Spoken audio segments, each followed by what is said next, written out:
Hello दोस्तों, मेरा नाम है मनीषा शर्मा और आपका अपने यूट्यूब चैनल पीआरटी तैयारी पे बहुत बहुत वेलकम है।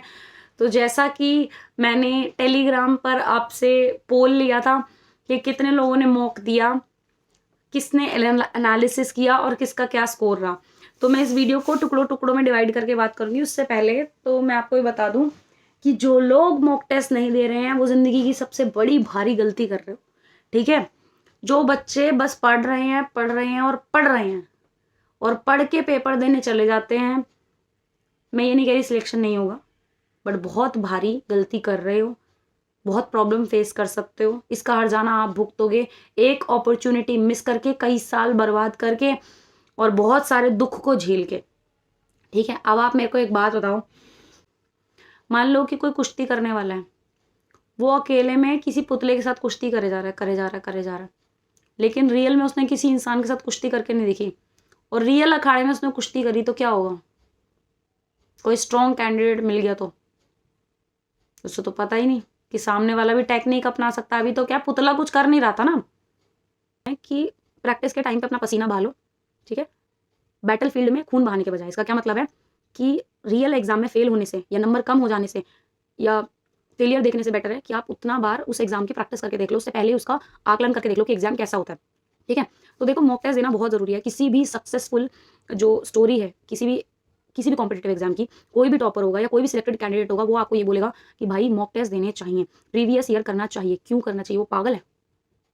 क्यों? आपको पता कैसे चलेगा कि आप कहाँ स्टैंड कर रहे हो? आपने देखा होगा कि जो सुल्तान मूवी है उसमें जब अनुष्का शर्मा उसको बहुत ज़्यादा सुना देती है कि तू क्या है, तेरे में क्या है, तूने मेरे को क्या, मैं क्या हूँ, तू क्या है, जो भी है, तो सलमान खान जब जाता है तो अपने जिससे कुश्ती सीखने जाता है, तो वहाँ जाके पहलवानों से लड़के आता है। क्यों लड़के आता है? ताकि उसे उस दिन अपनी औकात पता चल जाए, अपनी एबिलिटी पता चल जाए, अपना एक पता चल जाए कि क्या लेवल है उसका। ठीक है, उसके बाद वो तैयारी करता है उस हिसाब से। तो मॉक शुरू से लेके आखिरी तक, जब तक सिलेक्शन नहीं होता, मॉक देना है, हर संडे देना है। ठीक है, मैं ज़्यादा भी नहीं बोल रही, कई लोग तो वीक में 2-2 बार भी देते हैं। तो मैं आपको ये बता दूं कि मॉक देने से सबसे पहले अगर आप तैयारी शुरू कर रहे हो, तो मॉक देने से आपको पता चलता है कि आप कहाँ स्टैंड कर रहे हो, कितने नंबर आ रहे हैं, कितनों के लिए और मेहनत करनी है, वो मेहनत कहाँ करनी है, क्या कमियां हैं, क्या नहीं कमियां। ठीक है, तो एक तो यही मैंने बता दिया कि आपके जो है रियलिटी चेक मिल जाता है आपको, कि हम जो बहुत अपने दिमाग में धुआंधार बने पड़े हैं, वो हम नीचे उतर आते हैं 7वें आसमान से।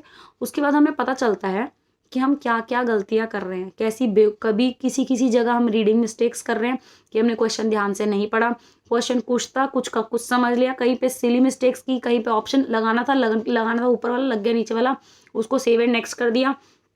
ठीक है, या हम बहुत स्ट्रेस में आ जाते हैं, कुछ भी इस तरीके की प्रॉब्लम्स आती हैं। उसके बाद हमें ये पता चलता है कि अभी कौन कौन सी चीज़ें तो मैंने पढ़ी ही नहीं, कौन कौन से क्वेश्चन पूछे जा रहे हैं, कोई क्वेश्चन कैसा पूछा जा रहा है, किस लेवल का पूछा जा रहा है। ठीक है, मैं उस क्वेश्चन को करने में कितना टाइम लगा रहा हूँ, मेरी क्या स्पीड है, मेरी क्या कैलकुलेशन है, रीडिंग स्किल अच्छी है या नहीं है, मैं कौन से सेक्शन में वीक हूँ, किस टाइप के क्वेश्चंस मुझसे नहीं होते, कौन सी जो सब्जेक्ट है वो बहुत स्ट्रॉन्ग है मेरा, किसमें कम मेहनत करने की ज़रूरत है, किसमें ज़्यादा मेहनत करने की ज़रूरत है। ठीक है, किस तरीके के क्वेश्चंस पे और प्रैक्टिस करने की ज़रूरत है, क्या कमियां हैं मेरी, क्या अच्छा है, क्या बुरा है।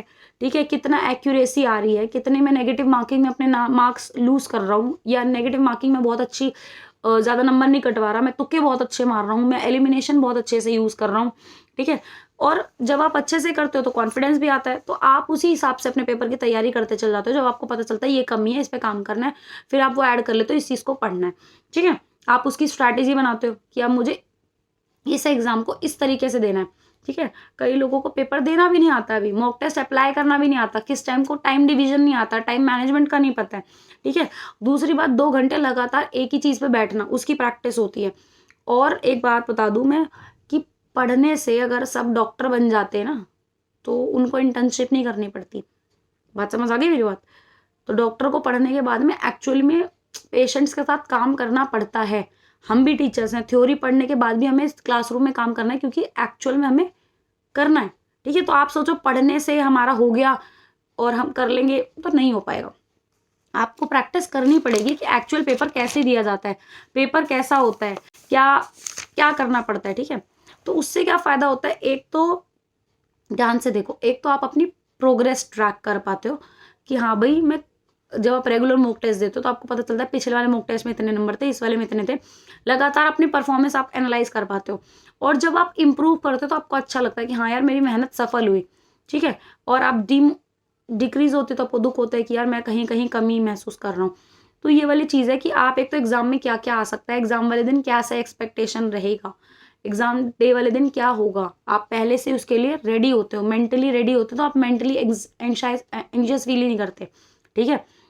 उसके बाद में आप अपनी प्रिपरेशन की एनालिसिस कर लेते हो कि मैं क्या हूँ, कहाँ पहुँचना है, कहाँ खड़ा हूँ अभी, ठीक है। अपनी परफॉर्मेंस जो है, अपने कॉन्सेप्ट जो है जो पढ़े हैं वो स्ट्रेंथन होते हैं, कौन से वीक है अभी उनको स्ट्रॉन्ग करना है, रिवीजन कर पाते हो, अलग अलग स्ट्रैटेजी पेपर देने की उसको ट्राई करते हो, हिट एंड ट्रायल करते हो, ठीक है। फिर जो नहीं आता उसके लिए प्लान बनाते हो, या पेपर कैसे अटेम्प्ट करना है उसको, उसके लिए प्लान बनाते हो, उसको एग्जीक्यूट करते हो, अलग अलग स्ट्रैटेजीज को क्या है एक्सपेरिमेंट करते हो, टाइम मैनेजमेंट का ध्यान रखते हो कि किस सेक्शन को कितना टाइम देना है, किस टाइप के क्वेश्चन में कितना देर नहीं लगानी है, कितने तुक्के मारने हैं, कितने तुक्के नहीं मारने हैं, ठीक है। किसको ज़्यादा टाइम देना है, किसको नहीं देना, कौन सा मेरा जो है मास्टर एरिया, एक्सपर्ट एरिया है, कौन सी चीज़ें मेरी कमी वाली हैं जिन पे बहुत ज़्यादा काम करना है, इनको छूना नहीं है, ठीक है। कितना टाइम मैं ले रहा हूँ, क्या मेरी स्पीड है, कितना एक्यूरेसी जा रही है, ठीक है। एंग्जाइटी नहीं होती।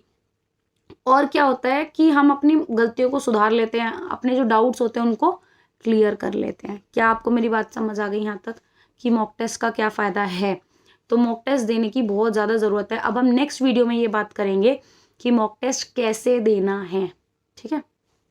Thank you so much.